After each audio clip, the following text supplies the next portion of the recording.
Alright guys, this is a 2016 C300, doing an oil change on it. It's got a 4-cylinder turbo in it, and I've got everything loose, so it's going to be a pretty quick video. You got to take off this cover here. There's just a couple of snaps you got to pull off. You got your dipstick right over here, and with the dipstick, I pull the dipstick out and I got a vacuum pump. I shove a tube down in the dipstick and I suck it out. If your engine's warm, it's going to come out very easily. I pulled out about 7.5 quarts of this thing. You got to take out this this here. This is an air intake. There's just a couple of snaps. A snap here. There's a little snap over here, right here, and you got a couple of snaps on this end here. Okay, then this comes right out. Once that's out, you see you got access to your filter. Filter's right down here. I use this 27mm filter nut here. Fits right on the top. Filter's pretty tight, so you got to just be patient. Don't wrench on it too hard. This filter's already loose. I'm pulling this out here. This is the new filter I already have put in. As you can see, this filter's clean.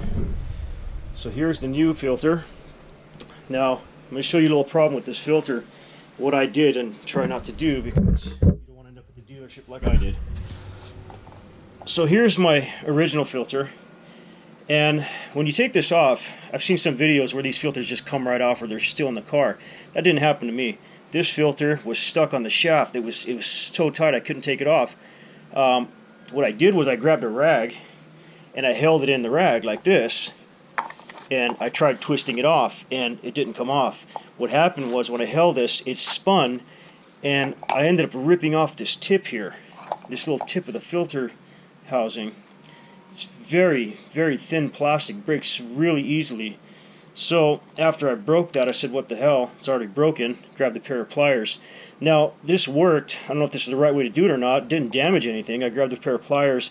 I held the pliers right here on the shaft of the filter housing, and I twisted the filter off, and it came right off. It didn't damage anything. There's just a little tiny mark here. Not going to affect anything, but be very careful. This filter is very tight, and just don't hold it in a rag like I did. You're going to break this tip off. This part, I had to go back to the dealer to buy this part. It was $70 just to replace this, so be careful. Here's the new one. You can see the tips attached. Just do everything in reverse, fill it with oil, and you should be good to go.